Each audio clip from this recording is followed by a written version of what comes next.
What is the AOPA and how important is it to aviation? We're going to find out in the hangar.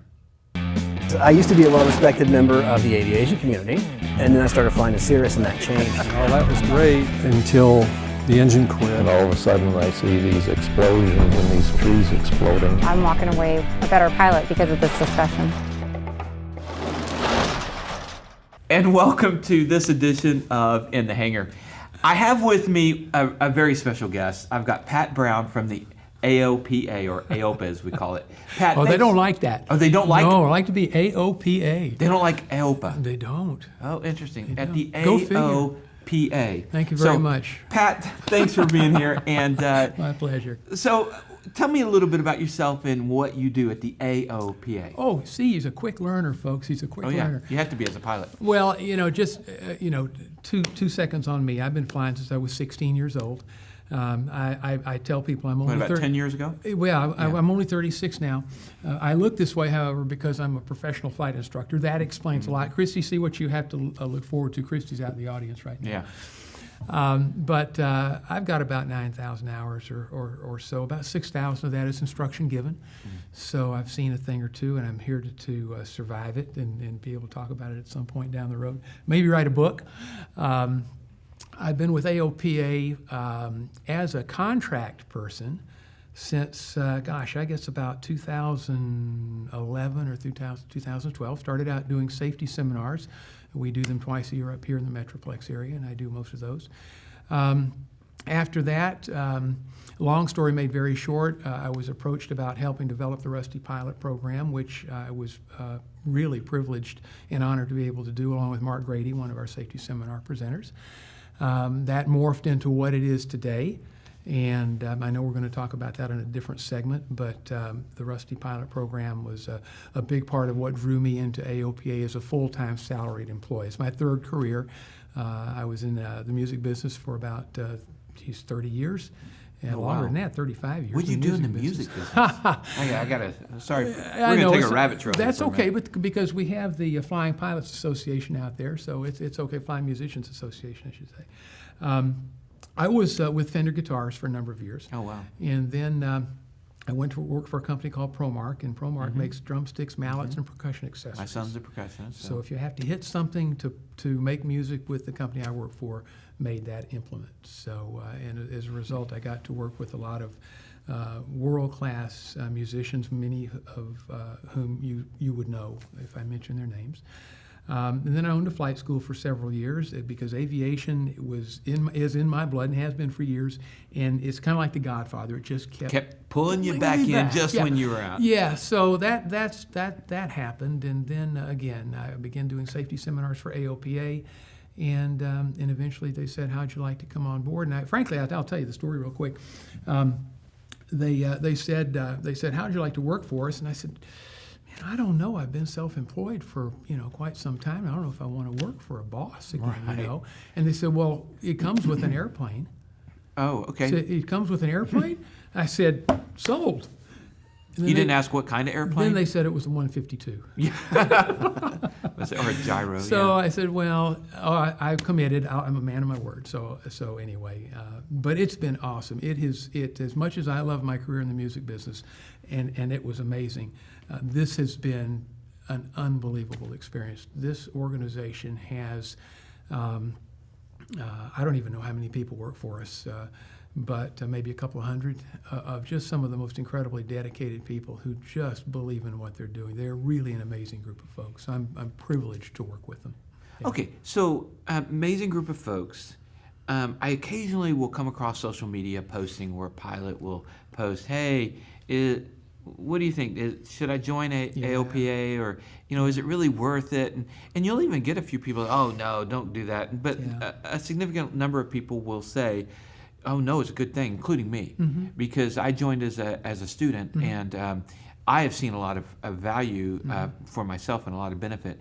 But what would you say to somebody who made a post like that? The real short answer would be, look, there's strength in numbers. We have a privilege to fly airplanes. Some would say it's a right, but we have a privilege of flying airplanes.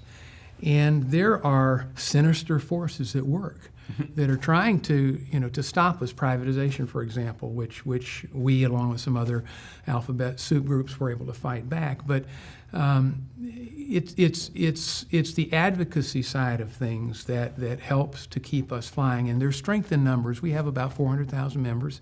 We're the largest advocacy group of its kind in the world.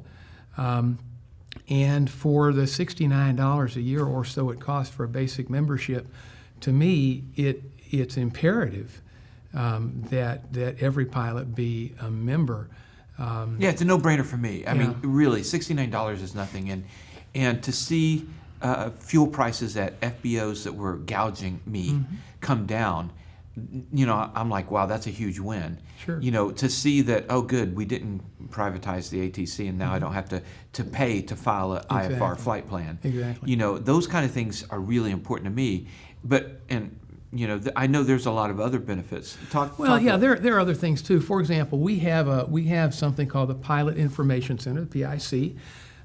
We have a staff of professionals there that can literally answer any question that you have. If they can't answer it on the spot, they'll research it and they will call you back. The customer service is really extraordinary in that sense. So, and let me stop you there, because I'll tell you just from my own experience, as a student member of AOPA, as a 50-year-old. You don't look it, by the way. Thank you. Well, that was already passed. So, but as somebody who was a late bloomer and wanting to get my pilot's license, I was a little bit worried about some of the medications that I had. So I was able to pick up the phone, call AOPA. They answered it right away. They talked to me right away, and wow! I mean, it was just great service, and I had no problem with the medicines. Yeah, folks don't realize some of that. In fact, you bring up a good point. If any of your viewers out there have any questions about medications that they're taking, if they're coming back from being a rusty pilot, for example, and want to fly under something other than basic med, assuming that they qualify for that, which we can talk about in a minute if you like, I would strongly recommend calling our PIC. There are two specific instances, friends of mine who decided for one reason or other either to get a third-class medical or to step up from a third class to a first class in one particular case. Neither one of them called our medical folks before they did that, and one of them now is just stuck in FAA limbo in the deferral process, and the other one will probably never fly again because he overlooked one step in something he had to do for a cardiac check or something like that. Had they called our medical people, literally that would not have happened, and they would both be flying today. So that's really important. If you're buying or selling airplanes, our folks in that department, not the medical department, but the PIC, can help walk you through the steps of buying an airplane. I called them on that. Good. When I bought my 210. You're getting your money's worth. I am. And did they help? Absolutely. Awesome. Now, I mean, I also called on like insurance. I found Yep. a different. I went a different route on that, but. So it's not like I have to take AOPA. No. There are a number of things. They're a resource. They are. We have an insurance agency. We're a broker, just like Falcon and some of the others that are out there. We have access essentially to the same carriers that the other brokers have. But I did use them for financing the airplane. And we have a finance department. And we have all of these services that we can offer to pilots, both students and existing certificated pilots that, again, for $79, I think this is the new rate that's going into effect here sometime in the near future. It's the best value for the money. And once again, I come back to the fact that at the end of the day, there's strength in numbers. Yeah. And, had it not been for, I think the number I heard was something like 200,000 pilots contacted Congress when we were in the privatization fight. 200,000. Think about that for a minute. Yeah. When 435 congressmen, hear from 200,000 people, they noticed that. So those are the kinds of things that AOPA can do for individual pilots. Strength in numbers. Well, and also one thing we also didn't bring up is there are some other services as well, like the legal. Yep. I in a dealing with the FAA, AOPA was they were able to enable me to sleep at night because of a situation that happened. And so I'm very, very thankful for that as well. So Yeah, it's called the Pilot Protection Plan, and I believe that's $99, but it includes extra access to medical people. It includes the attorneys, a couple of hours, I think, of attorneys' times, and so on and so forth. All of that information is on the website as far as the real details go. But I've actually used the Pilot Protection Plan. I pay for it as an employee, and I've used it a time or two when I felt the need to talk to somebody about something. You know. I used the Pilot Protection Plan when I created the entity for the partnership of purchasing the airplane. Oh yeah. They were able to help me with that. Of course. As well as the others. So yeah, it's great stuff. And I know that we're going to have you back to talk about Rusty Pilot and You Can Fly, and that's another big part of AOPA and carrying on further. But one thing that we haven't talked about that I do before we go is tell me about the safety initiatives. The other side of the house, besides AOPA, is the Air Safety Institute. If you go to AOPA.org, you'll see a training under the training tab. You'll see all kinds of safety-related videos. As you said, you've gone through. I've watched them all. Yeah. Yeah. There's things like Say It Right, which has to do with radio communications. There's Know Before You Go, which is an airspace review. There's one on runway incursions. There are several on weather. I remember in a previous episode you talked about VMC into IMC, which is still the #1 killer in weather-related accidents. So yeah, there are quizzes, there are things that you can download. There are like flashcards. Runway marking flashcards. We have something called a personal minimums contract for IFR and VFR. If you're not really sure how to set your personal minimums, for example, we've got a little checklist that can help you come up with that kind of stuff.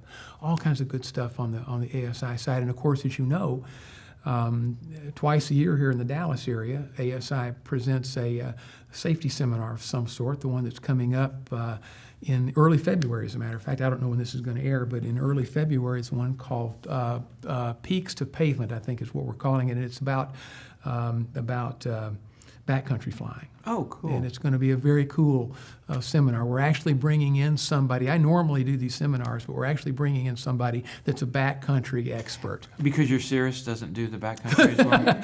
Yeah, the Cirrus doesn't do backcountry well. Can you just go over the lake bed and pop the chute?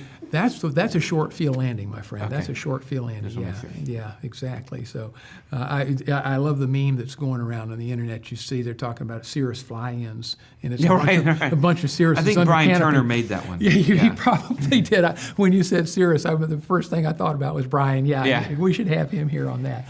Yeah. So I would say again for AOPA, strength in numbers would be really the #1 reason to join. All of the other services are awesome, but you know, if you think about what we have spent in time and money and passion to learn how to fly airplanes, and the fact that a snap of a finger it could be taken away from us, and almost was with privatization, and in the numerous times that has, and also the service fees and things like that have been, the user fees that have been proposed in the past. If you don't have somebody on Capitol Hill, in fact, AOPA just won an award in terms of being an effective lobbying organization. I don't recall the exact name of it, but we just won an award. We're recognized for that. But if you don't have somebody on Capitol Hill, and we have an office on Capitol Hill, then we could lose this. So I think AOPA is a really good organization to help to protect that right and privilege to fly and keep us in the air. I think that's a great answer. All those are for the question of, should I as a pilot join AOPA? So the answer is yes. The answer is an affirmative yes. So I want to thank you guys for watching, and as always, share, like, and subscribe, and we'll see you next time in the hangar.